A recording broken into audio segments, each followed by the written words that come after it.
At the wedding, a little girl was scattering flower petals for the newlyweds, but just then, a woman suddenly got up from her seat. Under everyone's shocked gaze, she actually picked up all the petals from the ground and gave them back. You're dropping it. That's the point? Everyone looked at her in confusion, until a man came over and pulled her back to her seat, patiently explaining to her like coaxing a child, that this was just a wedding tradition. But the man's father noticed something was off. This girlfriend his son brought home didn't seem quite right, so after the wedding ended, the father hurriedly pressed him about the girl's background. Who is she, Jay? I'm a janitor in a mental hospital. It's part of my probation. She's a patient.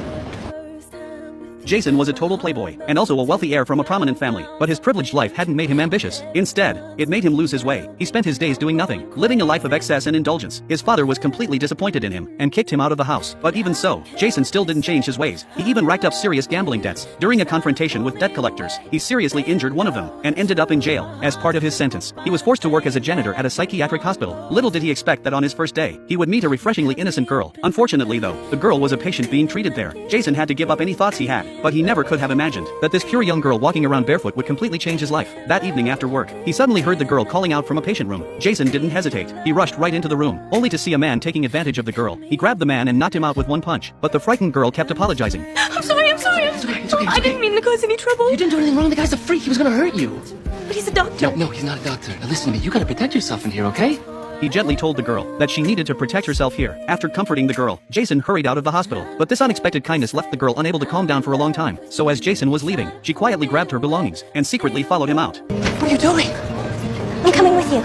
Just then an ambulance drove past from behind. To avoid unnecessary trouble, Jason instinctively pulled the girl aside. He asked why she was walking around barefoot. They hurt my feet. Remembering she was a patient receiving treatment, Jason told her to go back to the hospital right away. But suddenly the girl started breathing rapidly. Jason panicked. He quickly guided her through some deep breaths. Once the girl calmed down, he pulled out some money and gave it to her, telling her to take a cab home. But when Jason turned and walked away without looking back, the girl just stood there not knowing what to do. Jason suddenly remembered the girl was a psychiatric patient. She probably couldn't find her way home. If he just left like this, not only would the girl end up on the streets, she might even encounter people with bad intentions. In the end, Jason's heart softened. He decided to help the girl contact her family. After asking around, he learned the girl's name was Daisy, but she said her mother had just passed away. She had no family left in this world. However, just then, Jason suddenly realized he happened to need a girlfriend. It turned out Jason's brother was getting married next week. For the first time in forever, he decided to call his parents. To save face, he lied and said he was working at the hospital, and had even started dating a beautiful nurse. But he didn't expect his mother would ask him to bring his girlfriend home. With no other choice, Jason could only ask the nurses at the hospital for help. But knowing Jason's playboy reputation, they refused. To cover up his lie, Jason decided to take Daisy home to deal with his mother.